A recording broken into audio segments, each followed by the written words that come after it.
searching for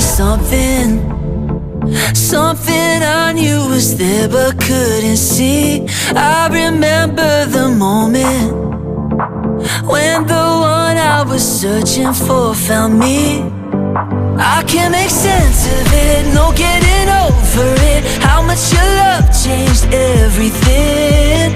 Oh, 'cause I know you now. How could I go without Jesus? You're more than enough for me.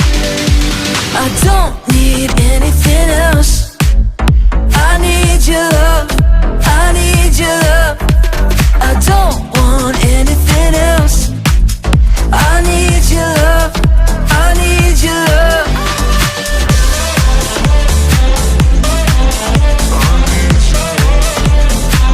God, I need you like water.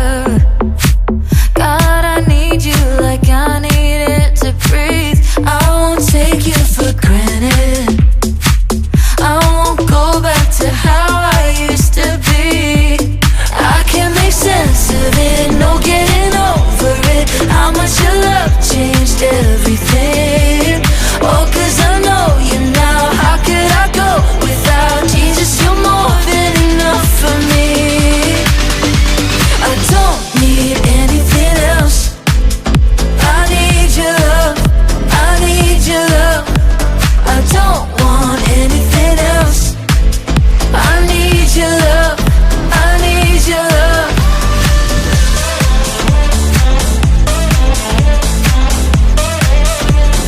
Na na na na na na.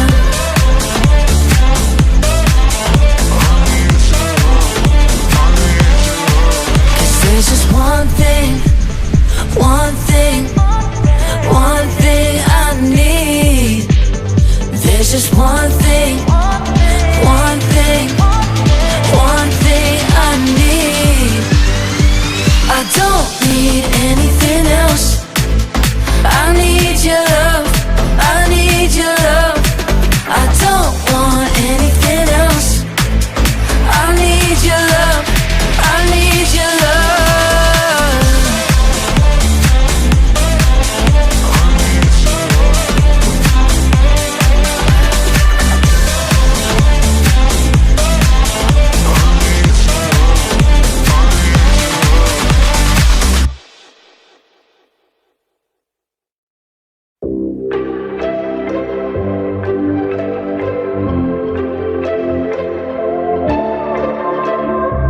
I'm living in a grace where everything is more than I imagined,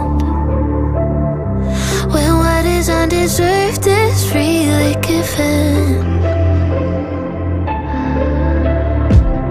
All my regrets and my failures, all of my wrongs have been left at the cross. Now all that remains is the Father's love. Oh Lord, you take me as I am.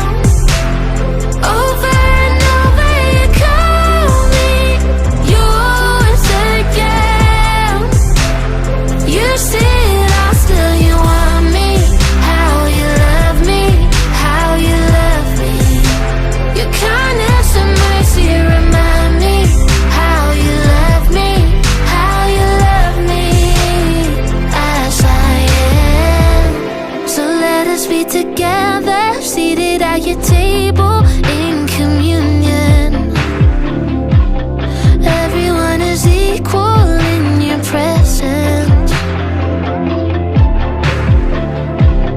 Where I'm from or where I've been, the way that I've lived or the color of skin, nothing will change how the Father loves me. Lord, you take me as I am.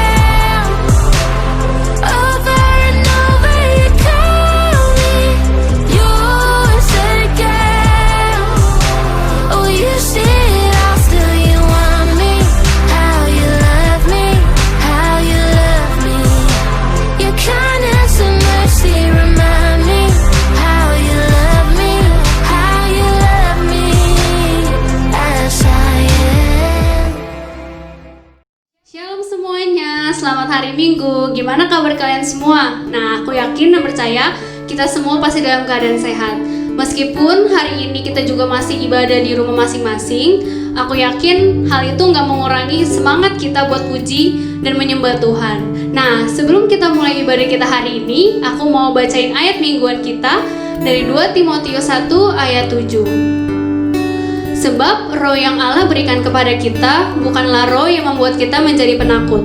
Sebaliknya, roh Allah itu membuat kita menjadi kuat, penuh dengan kasih dan dapat menahan diri. Amin. Mari kita sama-sama siapkan hati kita untuk memuji dan menyembah Tuhan.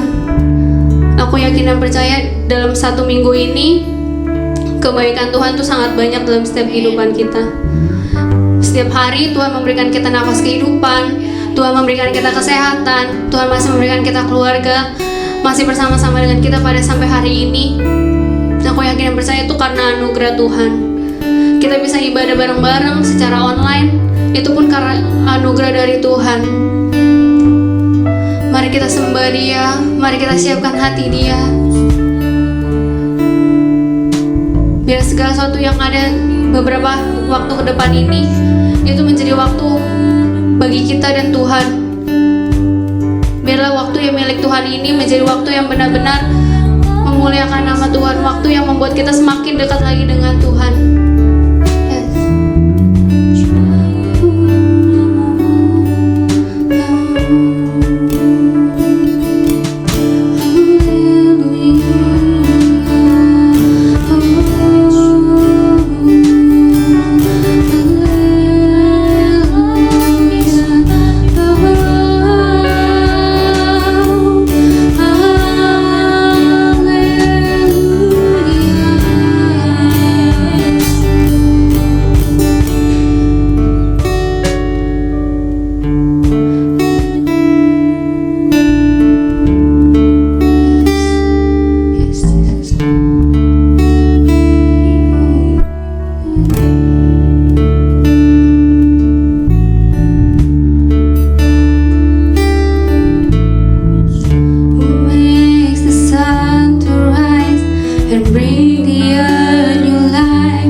anugerah-Mu Tuhan.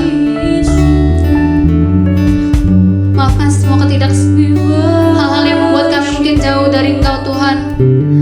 Tapi kami mau Tuhan, melalui apapun itu Tuhan, melalui ibadah dimanapun kami berada Tuhan sampai saat hari ini Tuhan, itu tetap membuat kami tetap dekat dengan Engkau, membuat kami menjadi orang-orang atau pribadi-pribadi yang kuat Tuhan di dalam Engkau Tuhan.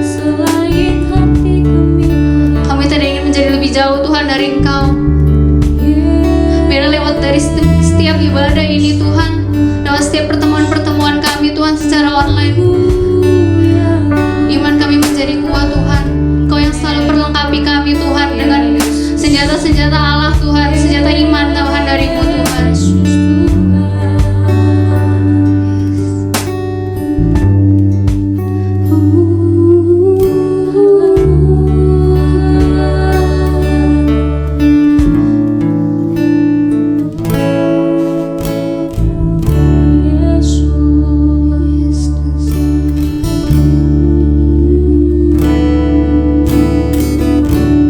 Takkan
Salam sejahtera di dalam Tuhan kita Yesus Kristus.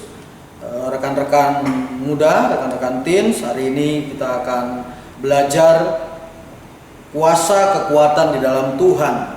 Bagaimana Tuhan mengubahkan seorang Timotius muda yang punya kelemahan-kelemahan, punya kekurangan-kekurangan, tapi Tuhan ubahkan itu menjadi seorang pelayan Tuhan, menjadi seorang hamba Tuhan yang berhasil. Dan saya berdoa supaya hari ini pun lewat pelajaran kita hari ini, lewat sharing kita hari ini, saya berdoa, kita semua berdoa supaya apapun keberadaan kita, apapun situasi kondisi yang sedang kita hadapi, Tuhan mengubahkan itu menjadi satu kemenangan, menjadi satu keberhasilan buat kita. Tapi sebelum itu mari kita sama-sama berdoa. Di Bapa di sorga, dalam nama Yesus Kristus Tuhan, hari ini kami bersyukur buat kesempatan yang Tuhan berikan. Sebentar Tuhan, kami mau belajar dari kebenaran firman-Mu di dalam satu pembahasan kuasa kekuatan di dalam Tuhan. Tuhan urapi setiap kami, berikan kami tuntunan dari Tuhan, biar roh hikmat, pewahyuan, kebenaran firman Tuhan mengalir berlimpah-limpah dalam hidup kami, sehingga ketika kami membaca firman-Mu, mendengar firman-Mu, dan kami dibuat mengerti, dan lebih dari itu Tuhan, biar oleh pertolongan roh Tuhan sendiri, mampukan kami untuk kami boleh melakukannya dalam kehidupan kami. Tuhan Yesus berkati kebenaran firman-Mu, dan kami memberikan semua untuk hormat pujian bagi kemuliaan nama Tuhan Yesus Kristus. Kita akan sama-sama membaca dalam 2 Timotius pasal 1 ayat 7. Sebab Allah memberikan kepada kita bukan roh ketakutan, melainkan roh yang membangkitkan kekuatan, kasih, dan ketertiban. Ini adalah surat Rasul Paulus yang disampaikan secara khusus kepada Timotius. Kita tahu bahwa Rasul Paulus mengakui Timotius sebagai anaknya secara rohani, anak di dalam iman. Dan itu secara sah Rasul Paulus mengakui dan menuliskannya dalam jemaat. Dan Timotius adalah seorang yang istimewa di mata Paulus karena banyak mendapat perhatian khusus. Dan saya tahu bahwa kita semua juga orang-orang yang istimewa bagi Tuhan, tentunya di mata Tuhan, juga buat keluarga kita. Saya percaya bukan hanya Tuhan yang mau kita berhasil, tetapi keluarga kita, orang tua kita tentunya juga mau kita sebagai anak-anaknya menjadi orang-orang yang berhasil. Saya selalu ingat nasihat papa saya bahwa kamu harus jadi lebih baik dari papa, kamu harus jadi lebih hebat dari papa. Dan itulah keinginan orang tua. Dan hari ini kita belajar bagaimana Rasul Paulus berkata kepada anak didiknya Timotius, anak rohaninya, sebab Allah memberikan kepada kita bukan roh ketakutan. Apa sih keadaan yang dialami oleh Timotius muda ini sehingga Tuhan berkata melalui Rasul Paulus, Bapa rohaninya Timotius, sebab Allah memberikan kepada kita bukan roh ketakutan, melainkan roh yang membangkitkan kekuatan. Mari kita lihat dulu latar belakang keluarga Timotius. Timotius memiliki seorang ibu yang bernama Eunike, dan neneknya Lois adalah perempuan-perempuan Yahudi yang saleh, wanita-wanita Yahudi sejati, karena mereka memiliki iman yang kepada Tuhan. Tetapi ayah dari Timotius ini adalah seorang Gerika, seorang Yunani, dan dari latar belakang penyembah berhala. Jadi artinya Timotius merupakan anak yang lahir dari perkawinan campuran antara ibu, seorang wanita Yahudi yang jelas-jelas memang mengajarkan bagaimana dia mengenal kitab suci. Timotius dikatakan dari kecil sudah diajar kitab suci. Tetapi bapaknya seorang Yunani, seorang yang dari latar belakang penyembah berhala. Kampung halaman dari Timotius muda adalah Listra. Dan Alkitab berkata bahwa Timotius sangat terkenal dan sangat dihormati saudara-saudaranya, ya, sebagai orang Kristen yang baik di sana maupun di Iconium.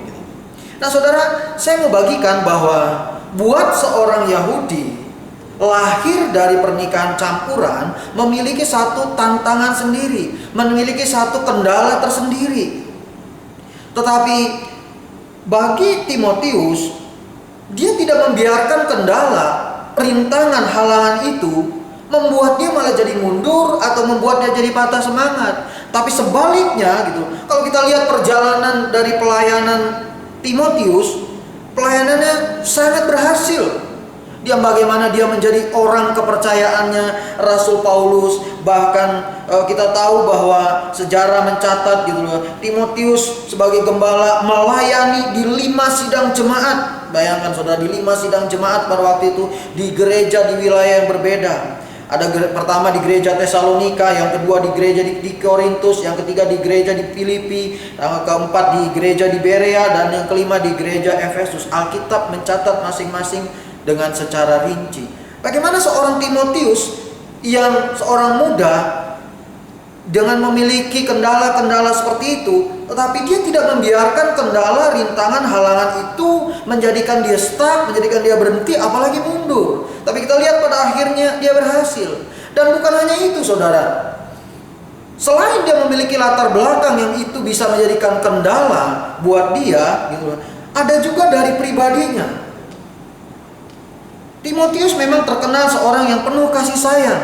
Dikatakan juga Timotius orang yang baik gitu loh. Orang yang imannya dari kecil dia sudah memiliki iman yang dididik oleh neneknya Lois, oleh ibunya Eunike sebagai orang-orang Yahudi yang saleh. Imannya terkenal dan dia penuh kasih sayang. Tetapi ternyata Timotius itu juga seorang yang pemalu. Sebab itu Rasul Paulus dalam suratnya di 1 Korintus pasal 16 ayat 10 dikatakan, Rasul Paulus mendesak orang-orang di Korintus supaya membuat Timotius merasa lega, merasa nyaman, dan jangan menghina Timotius. Saudara, berapa banyak dari kita yang pemalu? Berapa banyak dari kita yang disuruh doa aja nggak berani, malu gitu loh. Atau disuruh tampil, atau disuruh sesuatu, atau melakukan sesuatu, baik di sekolah kita, sebaik di dalam tugas-tugas juga dalam perkuliahan, dalam sekolah, dan malu. Dan itu terus menerus menjadi kendala buat kita. Tapi hari ini kita belajar bagaimana gitu loh ya, seorang Timotius yang bukan hanya terkenal baiknya, imannya, penuh kasih sayang, tapi ternyata dia juga punya kelemahan. Dia seorang pemalu, dan bukan hanya seorang pemalu. Alkitab berkata bahwa Timotius juga seorang penakut. Itu sebabnya Rasul Paulus menuliskan firman ini. Disampaikan kepada Timotius, anak didiknya, anak rohaninya. Dikatakan tadi, sebab Allah memberikan kepada kita bukan roh ketakutan, melainkan roh yang membangkitkan kekuatan, kasih, dan ketertiban. Karena rupanya Timotius adalah seorang pemalu dan dia juga penakut. Dan Paulus banyak sekali, Rasul Paulus memberikan dalam surat-suratnya memberikan nasihat secara pribadi khusus kepada Timotius. Dinasihati, dibimbing secara iman. Bahkan juga Timotius dinasihati supaya jangan membiarkan dirinya tergoda oleh nafsu orang muda, dan supaya jangan merasa malu melakukan tugasnya sebagai pelayan Tuhan, menyaksikan Injil Tuhan. Buat seorang Timotius, dia memiliki kendala dari latar belakang keluarga yang campuran, terus kemudian juga dia seorang yang pemalu, dia seorang yang penakut gitu. Dia memiliki kendala-kendala sama seperti kita semua. Dan hari ini berita baiknya, apapun kendala kita, apapun kelemahan kita, apapun kekurangan kita, itu bukan suatu alasan yang lantas Allah akan membiarkan kita dalam posisi stuck, dalam posisi yang tidak bertambah naik, tidak bertambah maju. Tapi kita belajar bagaimana seorang Timotius yang kondisi keadaan keluarganya dan keadaan dirinya gitu loh, seperti itu yang saya sebutkan tadi, tetapi Tuhan mengubahkan dia oleh kuasa kekuatan di dalam Tuhan menjadi seorang pelayan yang berhasil, menjadi seorang gembala yang berhasil. Seperti saya sampaikan tadi, dia menggembalakan di 5 kota, di 5 gereja yang di tempat 5 kota yang berbeda. Dan saya mau katakan kepada kita semua, rekan-rekan muda, teman-teman di teen, bahwa sebagai manusia kita semua tentunya punya kelebihan dan punya kekurangan. Sama seperti Timotius gitu. Kita punya keluarga juga mungkin ada yang sempurna, ada yang ideal gitu. Secara ekonomi ideal, papa mama rukun, semua baik-baik gitu loh. Ada gitu, banyak.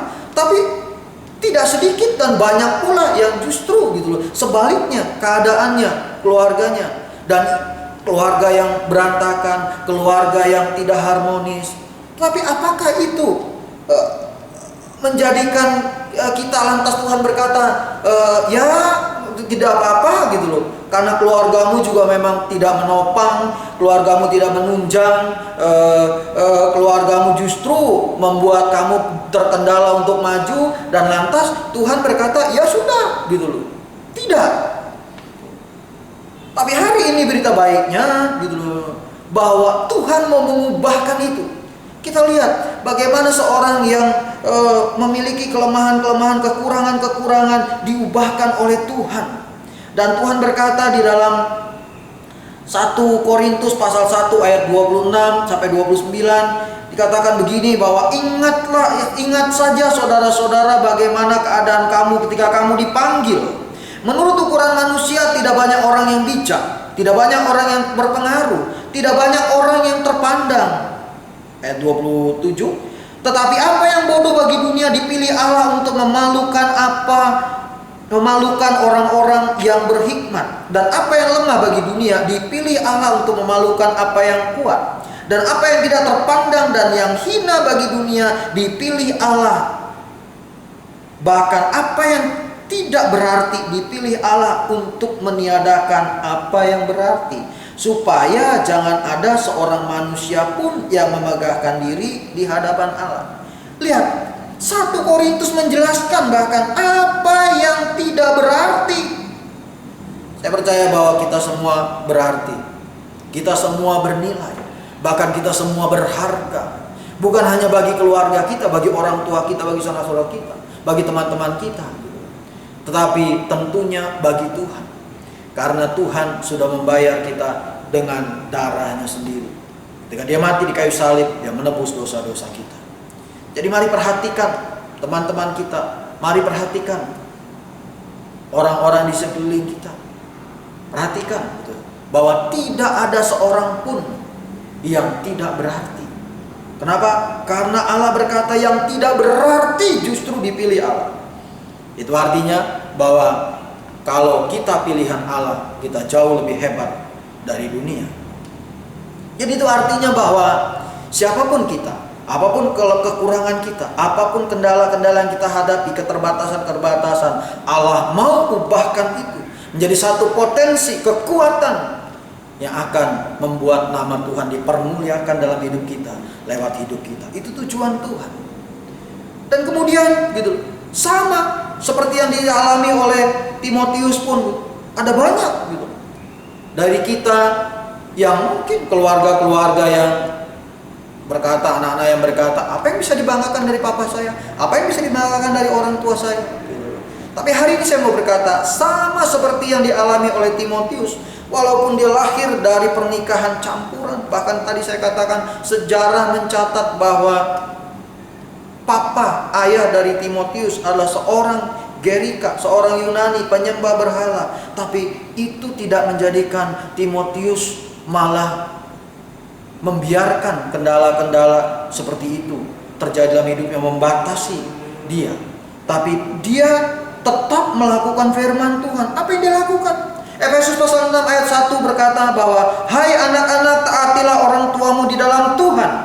Hormatilah hai anak-anak, taatilah orang tuamu di dalam Tuhan, karena haruslah demikian. Jadi hormat, taat kepada orang tua, kata firman Tuhan, harus.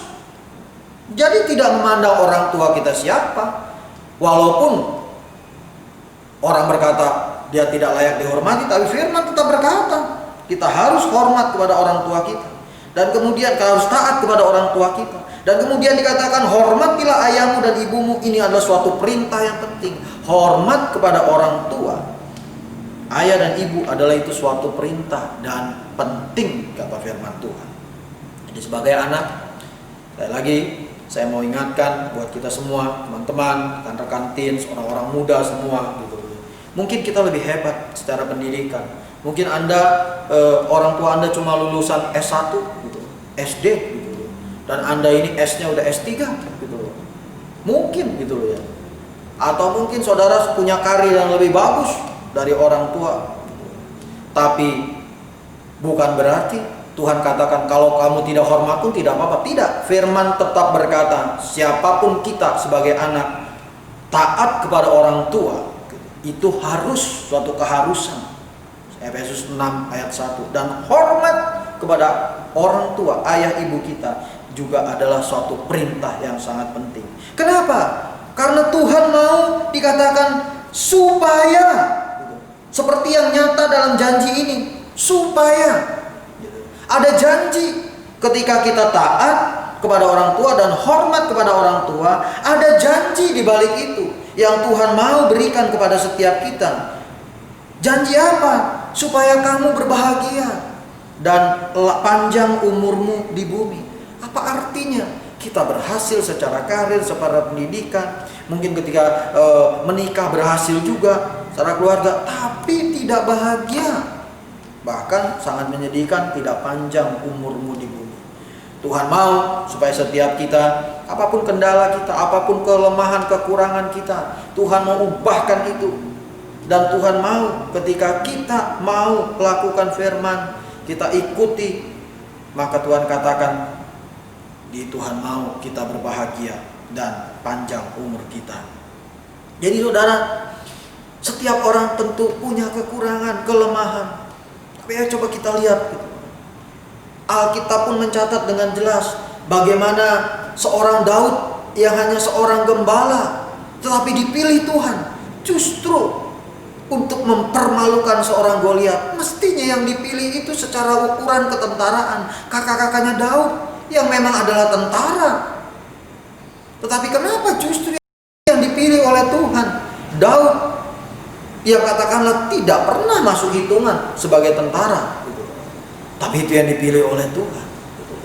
Daud yang punya kelemahan, punya kekurangan, dipilih oleh Tuhan. Demikian juga kita lihat gitu, banyak tokoh-tokoh semua yang kelihatannya penakut justru dipilih oleh Allah. Bagaimana Gideon gitu, dipilih oleh Allah. Bagaimana orang-orang yang justru kelihatannya tidak sesuai dipilih oleh Tuhan. Dan tentunya setiap kita orang-orang muda juga tahu gitu, bahwa kita semua dulu, mungkin sekarang juga kita kenal dan kita senang dengan tokoh yang filmnya terkenal, Superman. Ketika kita menonton Superman, kita melihat bagaimana seorang hero yang luar biasa, seorang hero yang punya kekuatan, di mana-mana dia menolong orang, terbang sana, terbang sini. Tapi tahukah teman-teman, tahukah rekan-rekan orang-orang muda bahwa Superman sendiri punya kelemahan gitu. Dan kelemahan kekurangannya itu justru nyata. Seringkali banyak orang menyembunyikan kelemahannya, menyembunyikan kekurangannya. Bila perlu ditutup rapat-rapat sampai tidak nampak. Tapi lewat Superman kita boleh melihat bahwa seorang yang kuat, seorang yang luar biasa pun punya kelemahan. Apa sih kelemahan kekurangannya Superman? Saya percaya ketika kita memperhatikan Superman, kita lebih terobsesi dengan kekuatannya, kepahlawanannya, keheroannya, dan adegan-adegan yang dia buat, pertempuran, peperangan, perkelahian yang luar biasa, bagaimana dia terbang, dan orang sering lupa pada sisi-sisi lemahnya. Padahal itu sangat perlu diperhatikan. Dan saya memperhatikan satu kelemahan, kekurangan Superman yang paling nyata adalah sampai hari ini Superman di mana-mana. Sampai hari ini dari dulu sampai sekarang yang namanya Superman gitu. Ada orang berkata bahwa kelemahan Superman Pak Frans gitu loh ya. Ya Superman juga mati, Superman juga sakit gitu loh. Bahkan betul, memang gitu loh. Pemeran tokoh Superman seperti itu gitu loh ya. Kalau cuma sakit dan mati, semua orang pasti mati dan sakit, pasti sakit dan juga pasti mati gitu loh. Tapi tahukah teman-teman, rekan-rekan muda, bahwa kelemahan Superman, kekurangan Superman sampai hari ini adalah Superman selalu salah pakai celana dalam. Kalau kita kan CD-nya di dalam ditutup dengan celana luar, tapi Superman selalu salah gitu ya. Dan saya berpikir, kenapa sih gitu loh ya? Seorang yang menciptakan tokoh Superman menampilkan itu. Mungkin itu daya tarik gitu loh. Tapi saya mau beritahukan, yang saya dapat adalah di balik kehebatan siapapun, tokoh apapun yang hebat, siapapun tokohnya, pasti ada sisi lemahnya, pasti ada sisi kurangnya. Dan dari orang yang menampilkan, yang memunculkan tokoh Superman itu, di balik itu semua dia mau menyampaikan satu pesan, bahwa jangan hanya lihat hebatnya, jangan hanya lihat keheroannya, tapi lihat juga bahwa dia juga manusia biasa yang punya sisi lemahnya. Apa sih yang mau saya sampaikan buat kita semua, rekan-rekan muda hari ini?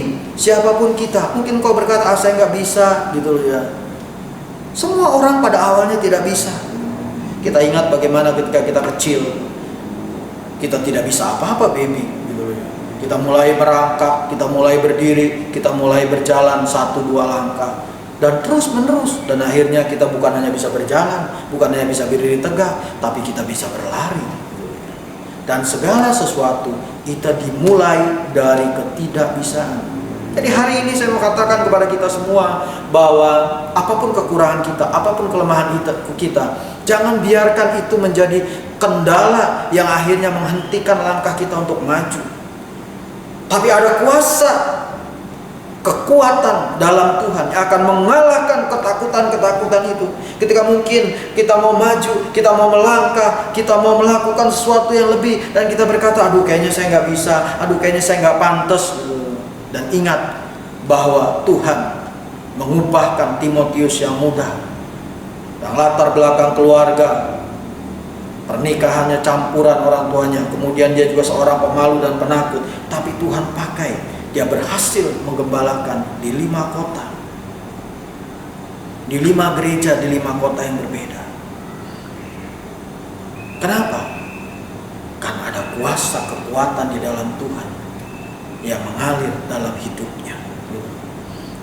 Dan kemudian tantangannya dihadapi oleh Timotius juga bukan hanya dari dalam, tapi tentunya setiap kita juga menghadapi tantangan-tantangan dari luar. Rasul Paulus secara jelas menyatakan bahwa tugas Timotius adalah menghadapi ajaran sesat, para pengajar-pengajar sesat. 1 Timotius pasal 4 ayat 1, ayat 7, ayat 8, nanti baca sendiri, saya bacakan. Tetapi dengan tegas Roh mengatakan bahwa di waktu-waktu kemudian ada orang yang akan murtad lalu mengikuti roh-roh penyesat dan ajaran setan-setan. Tetapi jauhilah tahyul dan dongeng nenek-nenek tua. Dan dikatakan bahwa dengan tegas Roh mengatakan bahwa di waktu-waktu kemudian ada orang-orang yang akan murtad, ada ajaran-ajaran sesat. Dan tugas Timotius sebagai penilik jemaat, sebagai pelayan Tuhan, sebagai gembala, ini menghadapi hal demikian, tantangan-tantangan seperti ini. Itu artinya bahwa setiap kita pun masing-masing punya tantangan. Kalau tadi kendala-kendala, kelemahan-kelemahan yang merupakan juga tantangan-tantangan dari dalam, dan pastinya kita juga menghadapi tantangan-tantangan dari luar. Yang bersekolah, yang kuliah, yang kerja, semua punya tantangan, masing-masing punya tantangan. Tapi apa yang harus kita lakukan dalam menghadapi itu? Timotius dengan tegas dikatakan bahwa bahwa latihlah dirimu beribadah. Latihlah dirimu beribadah. Latihan badan ini terbatas gunanya, tetapi ibadah itu berguna dalam segala hal karena mengandung janji baik untuk hidup ini maupun hidup yang akan datang. Jadi di dalam menghadapi tantangan-tantangan dari luar gitu loh, ada hal-hal yang bisa kita atas sendiri, ada hal-hal yang tidak bisa kita tanggulangi sendiri, dan itu perlu kita minta tuntunan Tuhan, dan tidak ada cara lain gitu loh selain kita latih diri kita untuk terus beribadah.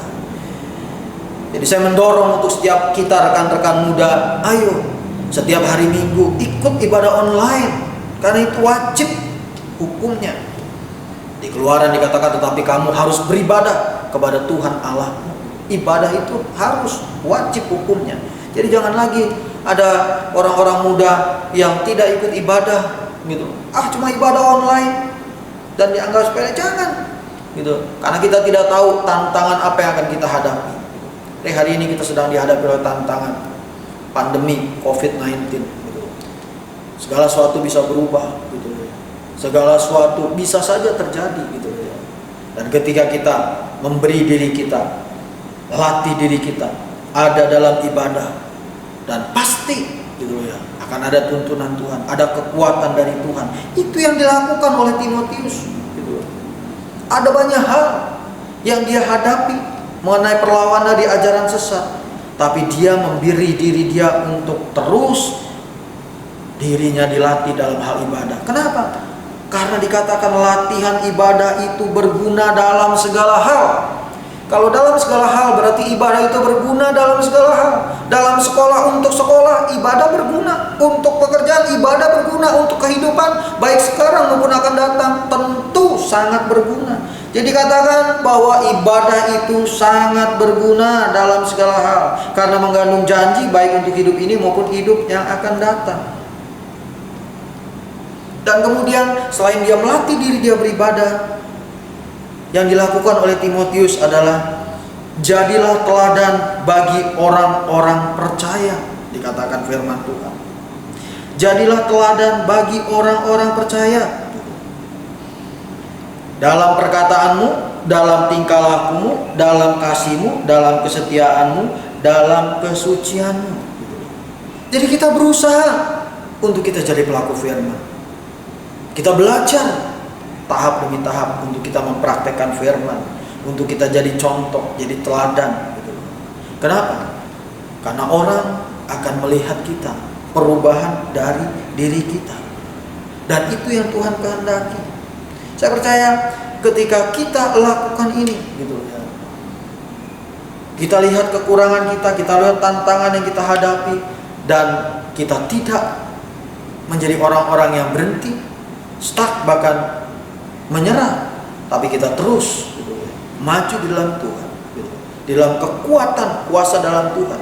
Saya percaya bahwa Tuhan hari-hari ini sedang mengubahkan setiap kita, orang-orang muda, menjadi orang-orang yang akhirnya membawa kemuliaan bagi nama Tuhan. Biarlah hari ini kebenaran ini mengingatkan kita, kebenaran ini memotivasi kita bahwa Tuhan sanggup mengubahkan keterbatasan kita, kekurangan kita, apapun kendala, tantangan yang kita hadapi. Tuhan sanggup ubahkan itu menjadi kemenangan, menjadi keberhasilan buat kita semua. Asalkan nama Tuhan yang dipermuliakan dalam hidup setiap kita. Ini kebenaran yang saya sampaikan, ini kebenaran yang kita dapat pada hari ini. Mari kita tunduk kepala untuk kita bersyukur kepada Tuhan.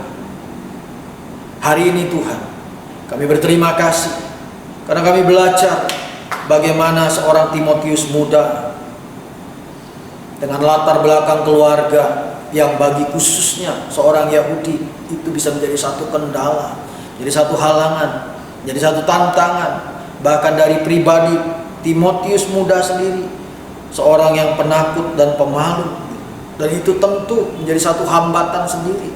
Tapi dia tidak membiarkan itu menghentikan langkahnya, membuatnya menyerah bahkan patah semangat. Tapi dia mengizinkan kuasa kekuatan dari Tuhan bekerja di dalam hidupnya. Dan akhirnya Tuhan memakai dia menjadi seorang pelayan Tuhan yang berhasil. Bahkan ketika dia harus menghadapi tantangan-tantangan di dalam dunia pelayanan, kami tahu Tuhan bahwa kami pun demikian. Kami menghadapi tantangan-tantangan di dalam dunia nyata. Tapi hari ini Tuhan, sebagaimana Tuhan ingatkan, Timotius melatih dirinya untuk dia tetap beribadah, Karena ibadah itu sangat berguna untuk segala hal. Berguna dalam segala hal ibadah itu. Dan mengandung janji baik untuk hidup ini maupun hidup yang akan datang. Dan Timotius diingatkan untuk jadi contoh, jadi teladan dalam perkataan, dalam tingkah laku, dalam kasih, dalam kesetiaan, dan dalam kesucian. Sebagai orang-orang muda Tuhan, mampukan kami juga. Kami mulai Tuhan melatih diri kami beribadah. Kami mengutamakan, memprioritaskan ibadah, karena itu berhubungan langsung hubungan kami dengan Tuhan. Dan juga Tuhan, kami mau belajar untuk kami bisa menjadi pelaku firman, mulai setahap demi setahap, dan akhirnya Tuhan dalam perkataan kami, dalam tingkah laku kami, dalam kasih kami, dalam kesetiaan kami, dalam kesucian kami, oleh pertolongan Tuhan kami bisa mampu Tuhan berubah, terus menerus diubahkan, dan akhirnya mempermuliakan nama Tuhan dalam hidup kami. Berdoa buat semua orang-orang muda Tuhan, dalam sekolah mereka, dalam kuliah mereka, dalam pekerjaan mereka. Tuhan, hamba berdoa biar penyertaan Tuhan secara khusus ada dalam hidup setiap orang-orang muda, anak-anak teens khususnya Tuhan. Biarlah mereka menjadi orang-orang yang takut akan Tuhan dimanapun mereka berada. Ada Tuhan dalam hidup mereka. Dan biarlah Tuhan, orang-orang ini akan menjadi orang-orang yang berhasil di dalam Tuhan. Apapun keadaan keluarga mereka, apapun keterbatasan, kekurangan, kelemahan mereka, apapun tantangan mereka, Tuhan akan memampukan mereka melewati itu semua. Bahkan bukan menjadikan itu sebagai halangan, tapi menjadikan itu sebagai batu loncatan ke tempat yang lebih tinggi, naik berkemenangan. Terima kasih Tuhan Yesus Kristus. Saya bersyukur buat kebenaran firman-Mu di dalam nama Yesus. Amin.